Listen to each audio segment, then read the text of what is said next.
In this video, I'm going to show you how to download itch.io on Windows step by step so you can get the desktop app installed quickly and start browsing and managing games with ease. This is a simple process, but I'll walk you through every click so you don't get stuck along the way.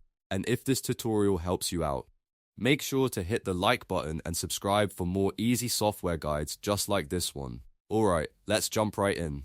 First, open your web browser and go to itch.io/app. This is the official page for the itch.io desktop app, and it's the safest place to start your download. Once the page loads, you should see the option to start the download. Click Start Download, and your browser will begin saving the setup file to your computer. Depending on your browser settings, the file may appear in your Downloads bar or in your Downloads folder. After the download is complete, locate the setup file and click it to begin the installation process.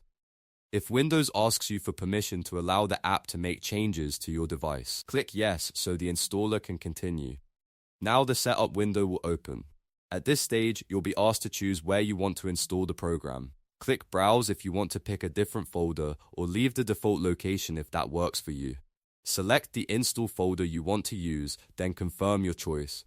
Once the folder is selected, click Install Now to begin installing itch.io on your Windows PC. The installation should only take a short moment, and once it's finished, the app will be ready to launch. From there, you can open itch.io, sign in if needed, and start exploring games and content right from the desktop app. And that's it, you've now downloaded and installed itch.io on Windows. If this video helped you, please give it a thumbs up, subscribe to the channel, and turn on notifications so you never miss the next tutorial. Thanks for watching, and I'll see you in the next one.